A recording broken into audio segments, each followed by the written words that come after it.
আসসালামু আলাইকুম বন্ধুরা, আশা করি তোমরা সবাই ভালো আছো আর আমিও ভালো আছি। আর প্রতিদিনের মতো আজকেও তোমাদের সবার সাথে একটা মজাদার রেসিপি শেয়ার করতে চলে আসলাম। মুরগির মাংস কিন্তু আমাদের অনেকেরই পছন্দের একটা মাংস, তবে সেটা যদি দেশি মুরগির মাংস হয় তাহলে তো কোনো কথাই নেই। তাই আজকে তোমাদের সবার সাথে শেয়ার করছি দেশি মুরগির মাংসের রেসিপি। আর মুরগির মাংস কিন্তু বিশেষ করে বাচ্চারা খুবই পছন্দ করে। আর এরকম তিলতিলে মুরগি কিন্তু একমাত্র দেশেই বেশিরভাগ পাওয়া যায়, আমাদের এখানে সচরাচর দেখা যায় না। আর দেশি মুরগি তো অন্যান্য মুরগি থেকে একদমই আলাদা স্বাদ। আর সেটা যদি বাটা মশলা দিয়ে রান্না করা হয় তাহলে এর স্বাদ কিন্তু আরও দ্বিগুণ বেড়ে যায়। তাই আজকে তোমাদের সবার সাথে বাটা মশলা দিয়ে দেশি মুরগির মজাদার রেসিপি শেয়ার করতে চলে আসলাম। পুরো রেসিপিটা দেখবে, আশা করি তোমাদের কাছে ভালো লাগবে। রান্না করার জন্য এখানে আমি কড়াইতে তেল দিয়ে দিয়েছি। তেলটা পরিমাণে একদমই অল্প দিয়েছি, কারণ পুরো মুরগিটা একদমই তেল একটা মুরগি। আর এখন আমি দিয়ে দিচ্ছি সামান্য একটু পেঁয়াজ কুচি, দিয়ে ভালো করে নাড়াচাড়া করে পেঁয়াজটা লাল করে নিচ্ছি।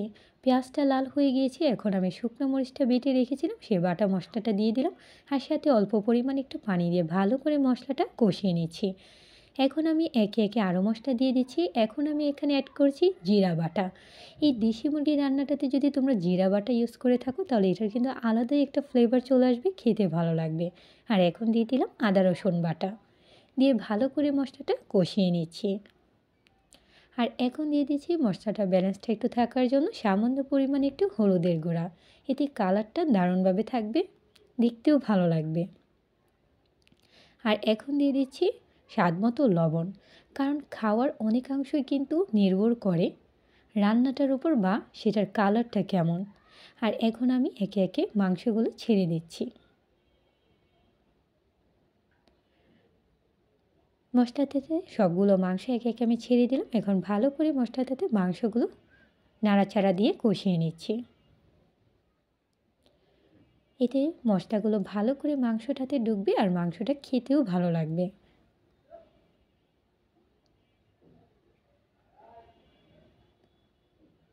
ভালো করে নাড়াচাড়া করে নিলাম। আর এখন সামান্য পরিমাণ একটু ধনিয়া গুঁড়া দিয়ে দিচ্ছি, দিয়ে আবারও নাড়াচাড়া করে নিচ্ছি।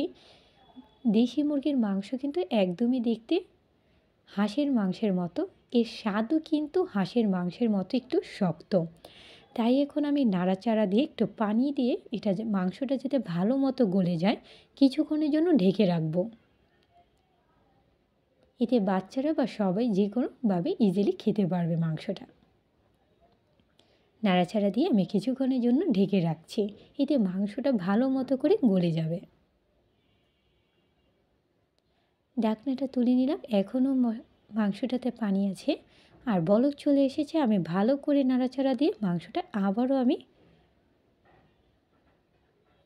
কষিয়ে নিচ্ছি পানিটাতে। পানিটা শুকিয়ে গেছে। এখন আমি যেহেতু আলু দিয়ে রান্না করব এই দেশি মুরগির মাংসটা, তাই এখানে আমি আলু দিয়ে দিচ্ছি। সবগুলো আলু দিয়ে দিলাম। এখন আমি আলুটাও ভালো করে মাংসটার সাথে নাড়াচাড়া করে নিচ্ছি। আলুটাও যাতে গলে যায় তাই আমি আবার কিছুক্ষণ ঢেকে রাখছি, এতে আলুটা ভালো মতো গলে যাবে। ঢাকনাটা তুলে নিলাম। আলু আর মাংসগুলো কিন্তু ভালো করে কষানো হয়ে গেছে আর একটু গলে এসেছে। তাই আমি ভালো করে আবার আমি নাড়াচাড়া করে নিচ্ছি।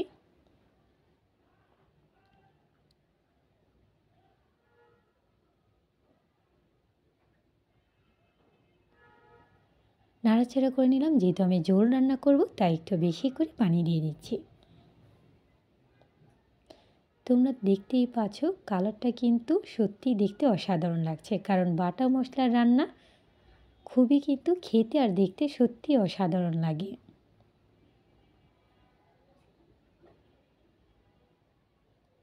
ভালো করে নাড়াচাড়া করে নিলাম। এখন বলকটা আসলে বা তেল চলে আসলেই নামিয়ে নেব। আর সবার শেষে কিন্তু আমি দিয়ে দিব জিরা গুঁড়া, ভাজা জিরা গুঁড়া। এতে দারুণ স্মেল আসবে আর দেশি মুরগিটা খেতে কিন্তু দুর্দান্ত স্বাদ লাগবে। তোমরা একবার হলেও কিন্তু এরকম করে রান্না করবে, আশা করি তোমাদের কাছে ভালো লাগবে। কারণ আমাদের কাছে সব কিছু এক থাকলেও কিন্তু রান্নার ধরন কিন্তু প্রত্যেকের এক একজনের এক এক রকম। আমি এখন উপর দিক দিয়ে ছড়িয়ে দিচ্ছি ভাজা জিরা গুঁড়া। আজকে এই পর্যন্তই বন্ধুরা, বিদায় নিচ্ছি। আশা করি তোমাদের কাছে ভালো লেগেছে। তোমরা অবশ্যই লাইক কমেন্টে জানাবে।